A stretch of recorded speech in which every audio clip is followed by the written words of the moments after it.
spiral. I was so miserable. Hard, very hard. I never ever leave the failure as failure.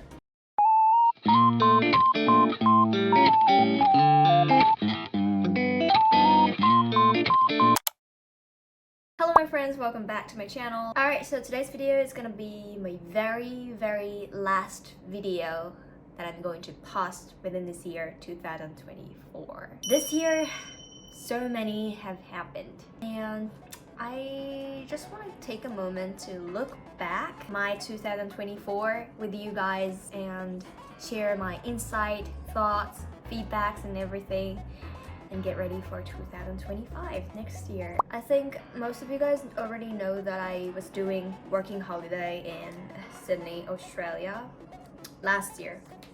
And I came back to Japan and spent this whole year in Japan. Oh, I went to Canada for a month, but except that I was spending my whole year 2024 in Japan, right? Some people actually asked me like, why don't you go abroad again and like go to uni, get started new business in somewhere in other countries. I get asked so many times like, why are you staying in Japan? I'm doing everything for a reason. While I was in Sydney last year, 2023, a lot of things were actually very different from what I was expecting. So 2022, before I went to Australia, that was my second year as a business owner. When I was 21, I started my own business with no skill, no knowledge, no money, nothing. I just started with nothing. All I had at that time was just like passion and confidence. I have actually no idea why I was so confident at that time, but I knew that I can do this. I knew that I can overcome every single obstacle that I'm going to face. Well, eventually I did, so that's why I'm still here. But a lot of things were unexpected. The first year I started my own business,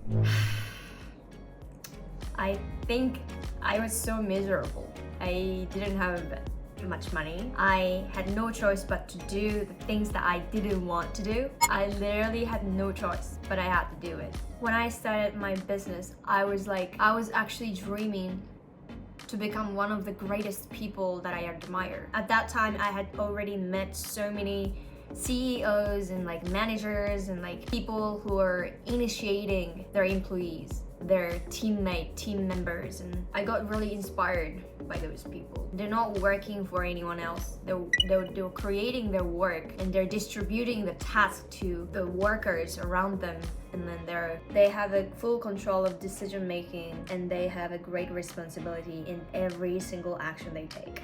I felt something significantly different from people that I know, and I sincerely respected them. And at that time, I still remember I got stimulated and I got inspired and I was impressed. So yeah, I started my own business. And the first year was really tough because I had to learn a lot of things. School doesn't teach you a very important thing.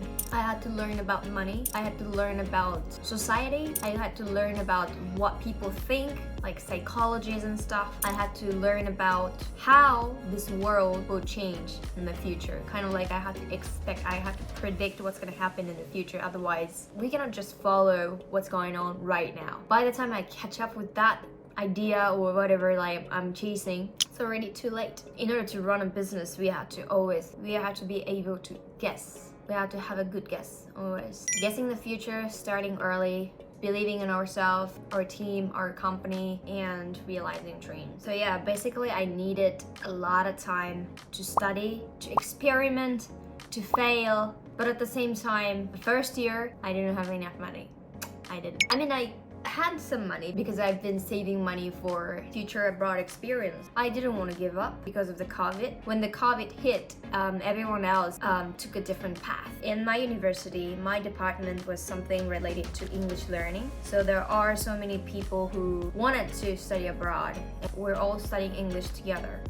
And we're chasing kind of like a similar dreams. We all want to study abroad, we all want to improve our English, and we hope one day we're gonna get a job using English, traveling abroad, you know, all that kind of like, we all had that similar dreams. But once the COVID hit, we all went lockdown. Most of my friends changed their plan. I took a gap year because I didn't want to graduate. I've still got something to do in my university life. Studying abroad, improving myself, and getting ready to be a part of society. But I wasn't ready yet. So yeah, I took a gap year. But first year of starting business was like a training period. I read tons of books and I actually took some courses to learn about social media, business and finance and all that stuff that are necessary. I was also learning. I was also kind of like a student. But for me, that first year, it was like a training period. It's like, I know nothing. Let me just do it. Let me fail. Let me learn, dreaming, ideal myself and comparing what I am right now, depressed, being jealous of other people who are already successful, again comparing myself to those people, depressed, again, negative circle. I was in the negative spiral. Comparing, depressed, implementing new plans, fail. Because I've started completely by myself, all alone. Most of the people around me have already got hired, wearing suits, going to the office, being part of a big project and managing huge amount of money. Hearing all those impressive venture out there, I got actually jealous. If I become one of the members of some company that already exist, much easier. And I can learn a lot of things from my manager, from co-workers, because the environment's all set up and so already there. You don't have to look for a job. Your manager will assign you, now next can you do this? Do you want to try this? Educators, tasks, goals, assignments, challenges. Everything is already organized for you, arranged for you. You're just gonna go with the flow. Okay, I'm gonna try this. Okay, I'm gonna learn this. Okay, I failed. What else can I do? You have so many people around that you can rely on. You can ask questions, so much support around you. And I got so jealous because I had nothing. I have to find things that I have to learn, what's lacking me, what I need, what else can I do. Once I find that, I have to find a place to learn. I have to find a people like coaches, teachers, tutors, whatever, someone who can teach me the things that I need. And I have to prepare the money for it. Everything, I had to do it by myself with no support. That was my first year. Hard, very hard. And I had no friend that I can talk to. Because, technically I had, but they never understand what I've been going through. How serious the problem is. I didn't even want to talk about it because I don't want to make them worried about me. And by talking, I don't want to rush myself. I don't want to make myself worried either. So I was being very close-minded, shutting out everything, and I was thinking on my own all the time. That was my first year. And then the second year, I got smarter. I knew what I have to do, at least, The first year, I didn't even know what to do. I didn't even know what kind of problem that I had. And I had to go and find it. I had to go random places, just express myself and get feedbacks and just trying to find out what I have and what I don't have. That was my first year. And then the second year, I knew, this is my strength and this is my weak point. Now I have to do something with this weak point. Otherwise, I'm never gonna improve, And at the same time, I have to think about some strategies to use my strength. How can I amplify my strength? How can I best use my strong point? Think about these two dimensions. And yeah, I decided to ask people. I try to find an environment where I can keep focusing on one thing because I'm very, very easy person. I easily give up. I was that kind of person. Now I changed a lot, but at the first and second year, I was very lazy. I needed to pay for the experience. I needed to pay for the people to push me into the environment, push me more and more and more to the maximum level of what I can do. And yeah, so the second year, with the little money that I earned from the first year, I bet everything to the school, to the people, and I begged them. I observed successful people, what they're doing, how they think, what they're seeing, what they're interested in. I stopped reading books. I tried my best to reach those people that I admire, that I was respecting, try to get feedback from those people. And then gradually I started to understand what exactly I have to do that year. And one of them, improving my English skill. That my English level at that time wasn't enough to be handling the English teaching business. So that was a huge decision because I already had customers, because I already had students who are learning from me. But in order to improve my English, I knew that I had to go abroad and study English, focus on myself, not a business, but I needed to fully bet to myself, just myself. I said to my students, I'm going to Australia next year. So my lessons were only available this year. And then I went to Australia, and the first and second month were absolutely fulfilling. Everything was going perfectly. My English skill was skyrocketing. I could actually feel, wow, my English is changing. I could feel it. So yeah, everything I did in the first and second month was very achieving. I was actually satisfied with what I have done the 2 or 3 months. But after that, the 4th or 5th month, I was starting to question myself. What am I doing here?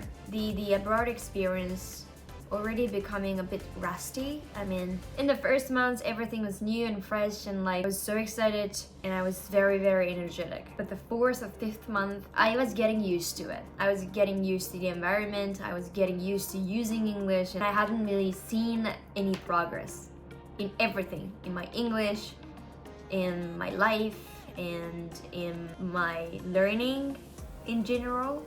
I was actually feeling lost. Oh, now I don't know what I want to do.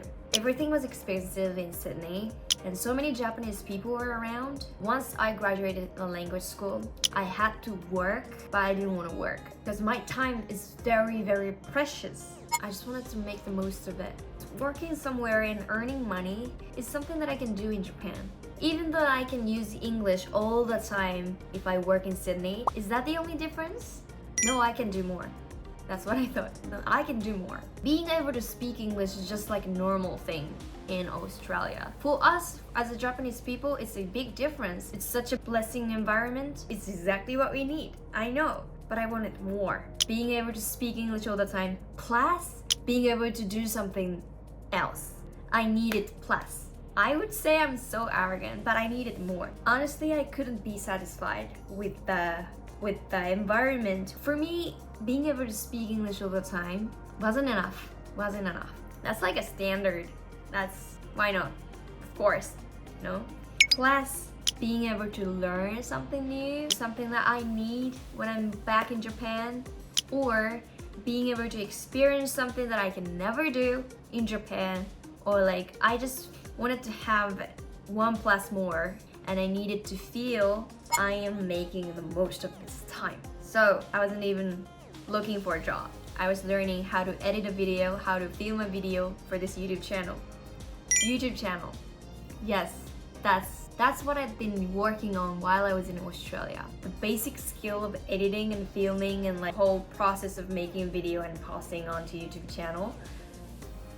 That's very challenging for me. It's unbelievably tough. You know, like the laptop that I was using while I was in Sydney wasn't this one. Very small memories, and like I was always stressing out like, why is it taking so long, you know? I've never gone to any schools, like editing schools. I've never got taught any skills because I had no friends around who can edit the video. I was like actually self-taught. You know, I was learning by myself, and it also took time, but I had to upload a video. I make it a rule to upload a video regularly. If I cannot do it, it's more of like a promise with me and you guys, you know. If I'm not consistent, it's a rude attitude toward you guys. I didn't want to do it, but still, like my laptop has a lot of technical issues. That was very tough. But I went through, I overcame everything, and now I know what I've got to do. After spending almost a year in Sydney, I was like, oh, I never want to go back to Japan. I want to stay in Australia. This is such a lovely country. I love everyone around me. I never ever want to leave this country. I was actually feeling like that. But then again, I thought about my original plan. I started my own business. I stopped all the services because I wanted to expand it more. I knew I could do more. And what do I need to perform better?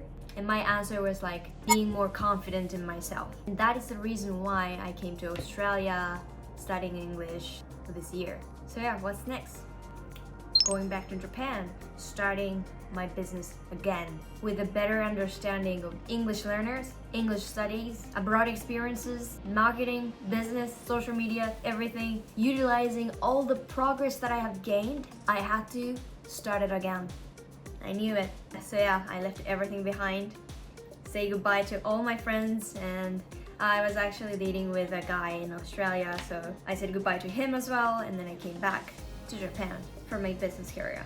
And this year, 2024, I had come across a lot of challenges, and it was actually overwhelming. Unbelievable. But after all the things that I have overcome, nothing has significantly changed, but like my inner self, my inner child, something inside of me has changed a lot. I feel it, actually. My way of thinking, how I see myself and how I see the people around, and how I react to the things happening around me, everything has changed a lot. I became a lot more logical, I guess. I don't know, but like the way I talk or the way I handle problems, like the attitude towards some unexpected events, it's just more, I feel like I became more mature than before. And now I try to see things from like different angles at the same time. It's really hard. Even in Japanese, I don't think I can put it into the right word. It's really hard, but I'm feeling something. So 2025, I need to set some goals. That's what I have been thinking lately. But right now, I do have some goals, but pretty much the same as last year. One thing that is completely different from last year is I have a feeling I want to nurture people. I want to be a person who can actually help surrounding people. A lot of people that I have met this year, they all have some problems. Whether it's something related to their work, something related to their financial situation, their family problems, and like everyone has problems, and they're all facing them. And I thought I really want to help them. Last year, people who I wanted to help were only those who are struggling with English study, and that's it. Because I know that's all I can do. Helping English learners get better at English. That was my desire last year, but now I'm a bit different. Of course, I want to help those people who's learning English. Furthermore, I would also like to help people who want to have better career, who want to change something in their life, who want to challenge something that motivate them, the people who have complained with the current situation, current life situation. And I think I can give them an opportunity to change themselves, like I did. I took a full responsibility of my life. Whatever I do, if it fails, I'm gonna still take care of it. I'm gonna still make it worth. I never ever leave the failure as failure. If I fail, I'm gonna make the failure lessons, textbooks, teachers, whatever it calls.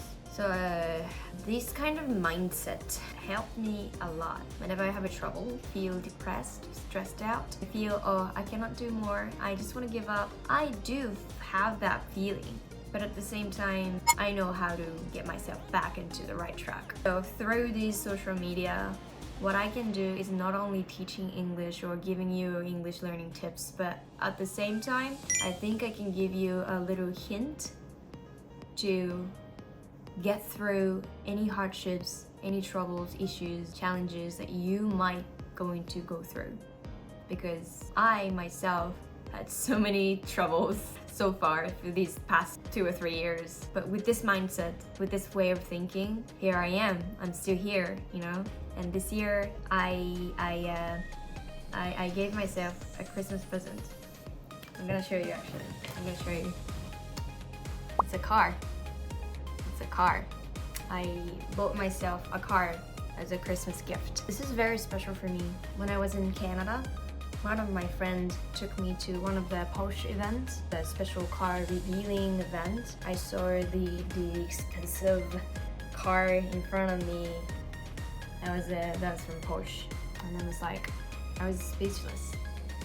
I never seen this kind of world. I don't know, I wasn't really interested in getting an expensive car, or like renting a gorgeous house. I never had that desire. But I don't know, when I went to the event, I knew that I'm going to get this car. I knew it. I knew that I can do this. And that was what happened in September this year. And it's now December. It's been 4 months. I got a new car for myself. Being only 25 and getting an expensive car, I know that some people would think I am such extravagant, but for me it's not like that. Very, very special. That's one of the ways for me to respect what I am, to be proud of myself, and kind of like to push myself even harder next year. And this YouTube channel is nearly hitting 100k subscribers, and I'm kind of like being nervous. Hitting 100k subscribers, finally it's nearly there. I can see the goal. I really appreciate all the support that you have been giving me, all the comments, likes, and like thumbs ups and DMs for Instagrams and TikToks, and some people even send me emails, long emails. That means the world to me. Thank you so much. Hopefully I will see you in my channel next year as well. Thank you so much for visiting this channel today. I will see you next year.